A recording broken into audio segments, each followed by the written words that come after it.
どうも皆さんこんにちは、深夜です。今回はキャッシュのカードトリックを使ったエレメンタルビルドをご紹介します。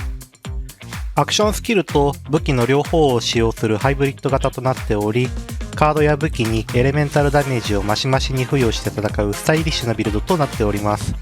スタイリッシュにしすぎたせいでキャラコンが複雑かつカードの引き運や瞬発的な判断力が求められるなど、他のキャッシュビルドと比べて非常に難易度は高いですが、慣れるとめちゃくちゃ楽しいビルドになっています。また今回のビルドでは冒頭で流したようにキャッシュの主要スキルである黄昏や青天井プラス影金アッププラスホットスラッガーといった定番のスキルや装備を一切使わず火力を上げているため、武器や装備の選択肢が幅広いのも特徴となっております。それでは早速見ていきましょう。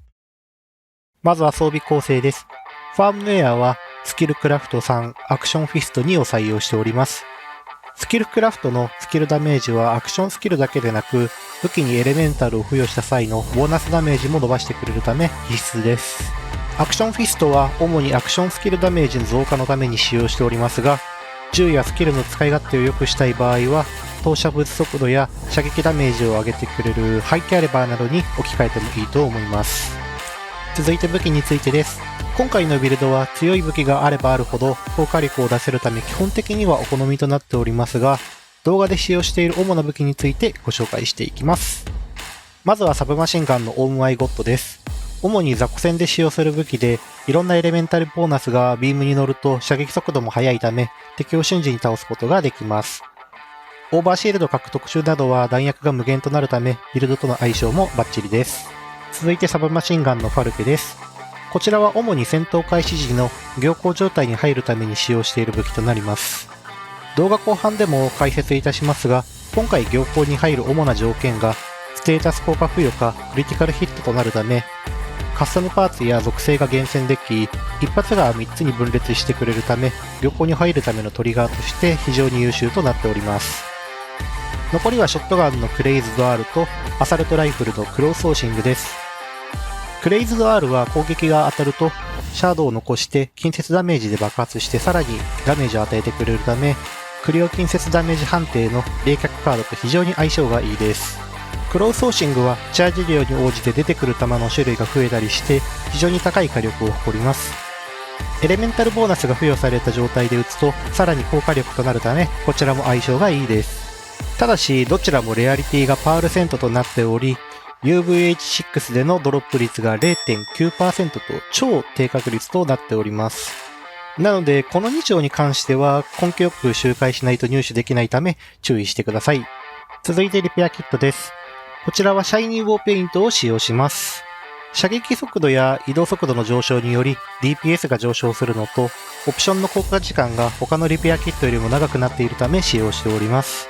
オプションについてはエレメンタルアフィニティまたはエンレイジがおすすめです。次にクラスモッドです。今回はホットショットを採用しております。クラスモッドで付与される特殊効果はクロスファイヤー向けなので今回のカードビルドとは無縁ですが、こちらでつくスキルボーナスの思いやりの心プラス5とブラッドステインムーンプラス1が必須となります。オプションについてはクリティカルヒットダメージは必ずつくため、もう一つのオプションスキルにスキルダメージが付与されると完璧となります。スキルボーナスについては後半で解説いたしますのでそちらをご覧ください。次にシールドです。こちらはスーパーソルジャーを採用しております。シールド満タン時に射撃速度と移動速度が上昇する上、1秒ごとに弾薬が回復します。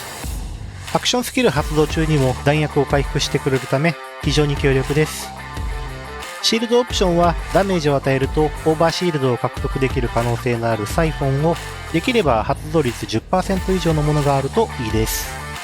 次に強化パーツです。こちらは皆さんが使用する武器メーカーに合ったものを採用していただければ OK です。ただしオプションの銃の装備速度は必須となります。理由としては今回のビルドでは重火器の持ち替えが頻繁に行われるため、戦闘中の持ち替えで DPS が落ちるのを避けるため採用しております。最後にオードナンスについてですが、ヘームダイルを使用します。こちらはおすすめではなく必須となるため注意が必要です。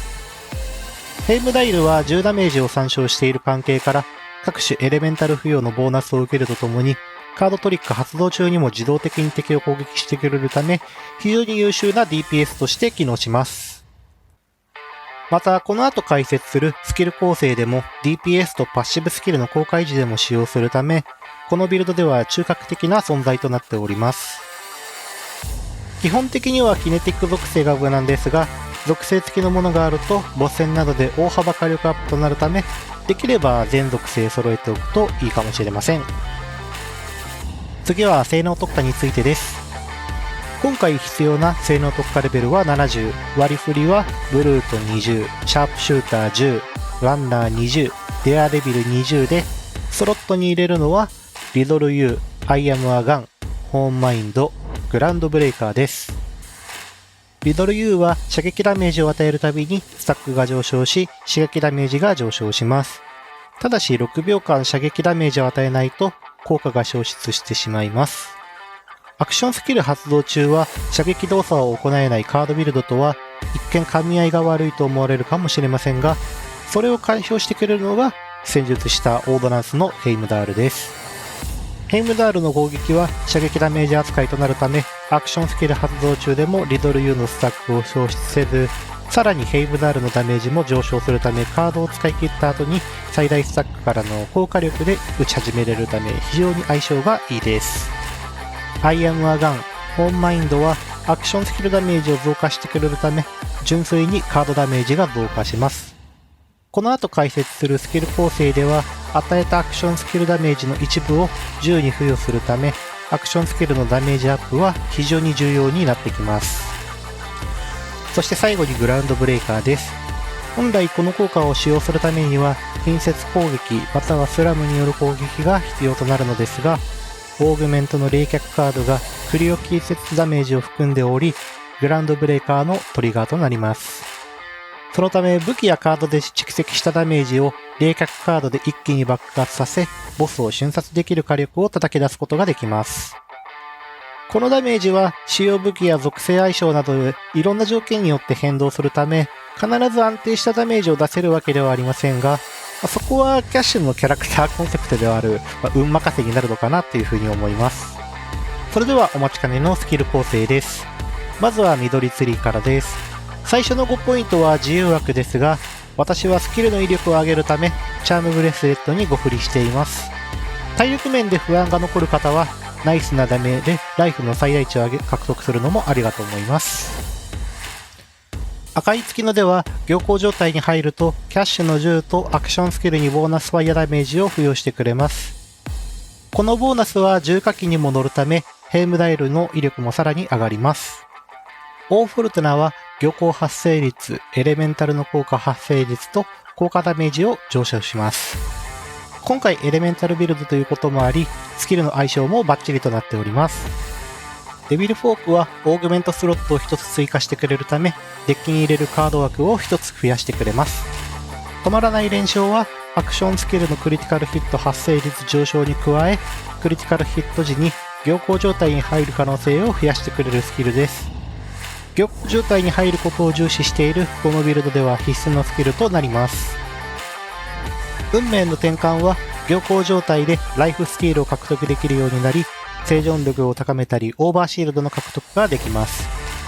これによりその下の運命の寵愛によってオーバーシールドの残量に応じてボーナス射撃ダメージとスキルダメージを獲得できるため、さらに火力が上昇します。ザ・ワイルドは行幸発動中にキャッシュがランダムボーナスエレメントダメージを獲得することができます。この効果はキャッシュのあらゆるダメージに対してボーナスが付与されます。流れのままには幸運スタックを失うたび、そのスタック数に応じた射撃ダメージアップのスタックを獲得できます。幸運スタックを失う条件が行幸状態への移行となるのですが、獲得できるスタック数が幸運スタック数と同じ最大でも10個しかないので、あんまり効果は意味なさそうに見えますが、このスタックを実はヘイムダールでも消費することができ、ヘイムダールが出ている間の射撃ダメージが全て 75% アップとなるため、非常に火力が上がります。呪われた際はアクションスキルでダメージを与えると、その敵に対してジンクスという状態異常を付与します。ジンクス状態の敵から受けるダメージが 30% 減少し、キャッシュが与えるダメージは 20% 増加します。バットアスやボス戦などの強敵に対して優秀なデバフとして機能します。続いて青ツリーです。錬金術はエレメンタル効果発生率が上昇するのと、エレメンタル効果が発生するたびに幸運スタックを1つ獲得できます。ほとんどのキャッシュビルドに入っているスキルだと思うのですが、このビルドではその下のトリックテイカーにもスキルを割り振りします。幸運スタックに応じてエレメンタルダメージが上昇するため非常に相性がいいです。スプラッシュザポットはオードナンスダメージを増加するため、ヘイムダイルやヴァンパイアカードの威力を上昇するため取得しています。行幸状態になるとこのボーナスが2倍になるため、ヴァンパイアカードをデッキに入れていなくてもヘイムダイルの火力が大幅に上昇するため取得推奨としています。レイトスクラッチは行幸の発動に失敗するたび幸運スタックを獲得できる効果を持っており、緑ツリーで振った止まらない連勝でクリティカルヒットが発生しても行幸状態に入らない場合幸運スタックを獲得できます。通常の敵であればステータス効果を付与して連携術で幸運スタックを上げられますが、悪逆オルドナイトクリスタルに対してはステータス効果が発動しないため、行幸に入るための幸運スタック稼ぎとして採用しております。倍掛けはオードナンスダメージを一定確率で2倍にしてくれるスキルです。こちらはスキルポイント的に2振りしかできないため、発動率が 6% とかなりギャンブル要素の詰まったスキルとなっています。堅実にダメージを伸ばしたい方は、この部分を雨の音に変えてクリティカル発生率を高めた方がいいかもしれません。こちらでもデビルフォークを採用し、オーグメントスロットを増やして、さらにデッキに加えるカードの種類を増やします。ハイローラーはアクションスキルのクールダウンが長いほど射撃ダメージボーナスを獲得できます。行幸状態でカードを使い切った後はひたすら敵を撃つだけなので、基本このスキルに5ポイント振ります。少し心配であれば、一人勝ちに1ポイント振って安定性を図るのもありだと思います。手数料はアクションスキルで与えたダメージの割合を10のボーナスダメージとして獲得できます。本ビルドのエレメンタルダメージ源がこのスキルによって発生するのと、ヘイムダイルにも同様に属性付与されるスキルのため必ず取得してください。最後にディーラーブラフです。このスキルによりアクションスキルのクールダウン中に行幸状態で幸運スタックを獲得していくと、一瞬にしてアクションスキルが再度使えるようになります。オーグメントスロットに行幸が発動すると瞬時にアクションスキルが使えるようになるカウボーイを必ず入れるという方は別のスキルに2ポイント割り振りができますが、動画冒頭のようなブルーブリーパーを瞬殺できる可能性は極めて低くなります。以上がスキルポイントで割り振れる部分となり、残りはクラスモッドからのボーナスになります。思いやりの心は行幸状態でクリティカルヒットダメージを上昇させ、アクションスキルのクリティカル発生率を上昇させます。行幸状態での火力が大幅に跳ね上がるスキルのため、クラスモッドの厳選が必須となります。赤ツリーのボーナスのブラッドステインムーンですが、敵への攻撃がクリティカルヒットするたびにスタックがどんどん溜まっていき、1スタックにつきエレメンタル効果発生率、効果ダメージ、エレメンタルダメージが上昇するというぶっ壊れスキルです。これにより手数料で獲得したボーナスエレメントをさらに伸ばせるほか、アクションスキルのカードダメージにも影響します。このスキルのありなしで、このビルドの火力が大幅に変わると言っても過言でないため、ホットショットのクラスモッドを使用する場合は、必ずこのスキルがついているものを厳選してください。クラスモッドのボーナススキルとして、残りは勝負手か解放のどちらになりますが、どちらも DPS に大きく直結することはないため、どちらでも OK です。これらすべてのボーナスが組み合わさることにより、錬金術とレイトスクラッチで幸運スタックを貯めて、止まらない連勝によりクリティカルヒットによって行幸を発生。この時、行幸スキルの赤き月の出、ザワイルド、思いやりの心のボーナスがオーグメント冷却の効果で2倍となり、ファイアダメージボーナスプラス 30%、ランダムエレメンタルダメージボーナスプラス 60%、クリティカルヒットダメージプラス 80%、アクションスキルのクリティカル発生率プラス 30% を獲得。さらに流れのままにで獲得したスタックを使用して高火力のヘイムダールを展開。その後アクションスキルを発動させ、カードがヒットするたびに手数料で与えたダメージの 35% 分のエレメンタルダメージボーナスを獲得。トリックテイカーとブラッドステインムーンによってエレメンタルダメージが 135%、エレメンタル効果発生率 175%、エレメンタル効果ダメージが 125% アップと、今までのキャラではありえないほどのエレメンタルボーナスを獲得することができます。最後にオーグメントと立ち回りの紹介となります。オーグメントスロットに入れるカードは冷却は必須で、それ以外は基本自由構成となります。状況に応じてデッキを変えていく必要があるため、鉄板のオーグメントの組み合わせというものがないのですが、強いてあげるとすれば、7方向にカードを投げて効果力を叩き出すカウボーイと、カードのチャージ数が増え、当てるとキャッシュの10ダメージにさらにエレメンタルボーナスを付与できる賞金追加がおすすめです。立ち回りとしては至ってシンプルで、銃を撃ちまくる、強行状態に入ったらヘイムダールを一発撃つ、アクションスキルでカードを投げるを繰り返すだけです。この時冷却カードは敵に直接投げるよりも地面に叩きつけた方がダメージが伸びやすい傾向にあります。というのも冷却カードは着弾位置から近い敵に対して自動追尾のシャード攻撃を行ってくれるため、グラウンドブレーカーの火力調整や敵に当てれなかった場合のリスクを回避することができます。そして気になる方も多いと思う動画冒頭のブルームリーパー瞬殺の解説をしていきます。オーグメント構成としては以下となり、赤に置かれたチップのヴァンパイアカードは行幸状態だと雑魚敵を HP 関係なく一撃で倒してくれます。このカードのダメージは敵の体力に応じて変動し、ブルームリーパー戦で出てくるアーマーゲージのある強いクリープに対して投げると、それだけでブルームリーパーを瞬殺できるダメージを蓄積しているため、冷却カードでグランドブレーカーを発動させると難易度関係なしに一撃で体力ゲージを減らすことができます。またこのヴァンパイアカードは敵の体力スケールによって火力が調整されるため、今後さらに高い UVH ランクが出てきてブルームリーパーの体力が多くなったとしても、理論上今までと同じく一撃で倒せるかと思います。いかがでしたでしょうか。正直考えると初心者でも扱えるとは言いづらいビルドとなってしまいましたが、今までのカードビルドとは異なるアプローチで火力が出せるようになっていると思います。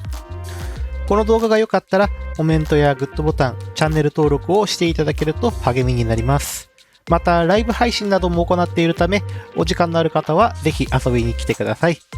それでは最後までご視聴いただきありがとうございました。